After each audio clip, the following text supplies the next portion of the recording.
चुनाव आयोग ने उपचुनाव की तारीखें की घोषित। दिल्ली चुनाव आयोग ने उपचुनाव की तारीखें घोषित कर दी हैं। बंगाल, छत्तीसगढ़, बिहार और महाराष्ट्र में उपचुनाव 12 अप्रैल को 4 राज्यों में 5 सीटों पर उपचुनाव होगा। बंगाल की 2, छत्तीसगढ़, बिहार की 1-1 सीट पर उपचुनाव, महाराष्ट्र की भी 1 विधानसभा सीट पर उपचुनाव का ऐलान।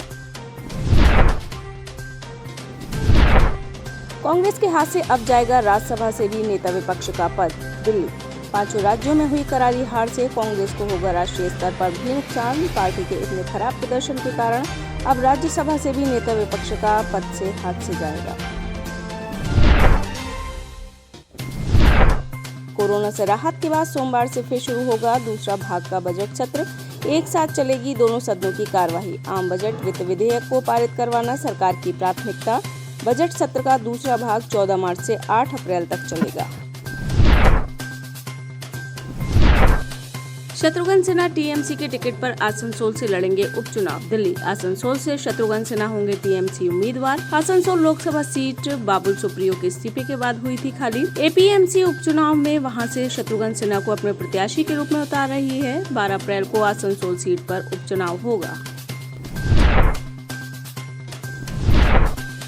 सुरक्षा बलों ने लश्कर आतंकी को किया गिरफ्तार। जम्मू कश्मीर संयुक्त अभियान में सुरक्षा बलों ने कुपवाड़ा में एक आतंकी का सफाया किया और जैसे सामान बरामद हुए।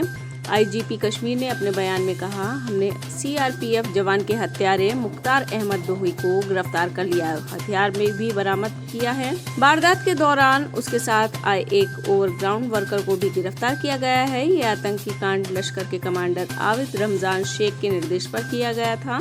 अपराधियों पर दर्ज हुआ मामला। नितेश राणे और नीलेश राणे पर मामला दर्ज। महाराष्ट्र एनसीपी नेता सूरज चौहान की शिकायत पर मुंबई के आजाद मैदान थाने में केंद्रीय मंत्री नारायण राणे के बेटे बीजेपी विधायक नितेश राणे और नीलेश राणे के खिलाफ मामला दर्ज किया गया है, जिसमें आरोप लगाया गया है कि नीलेश राणे ने एनसीपी प्रमुख शरद पवार को दाऊद इब्राहिम से जोड़ा था।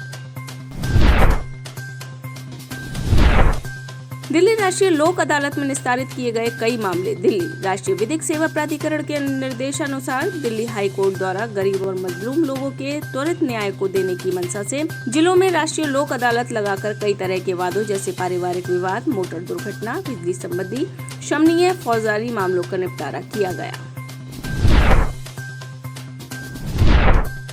सीएम के सभी ओएसडी और सलाहकारों का कार्यकाल बढ़ाया गया। लखनऊ मीडिया सलाहकार मृत्युंजय कुमार, रईस सिंह का कार्यकाल बढ़ा। ओएसडी आरएन सिंह और एनकेएस चौहान का कार्यकाल बढ़ाया गया। एक सलाहकार शलभ मणि त्रिपाठी देवरिया के बने विधायक।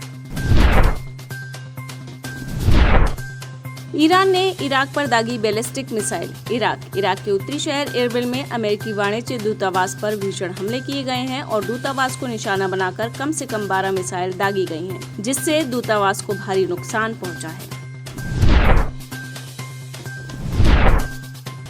चीन का सैन्य विमान मार्च की शुरुआत में हुआ था दुर्घटनाग्रस्त। चीन एनसीबी ने बताया कि मार्च की शुरुआत में चीन का एक सैनिक विमान दक्षिण चीन सागर में दुर्घटनाग्रस्त हो गया था।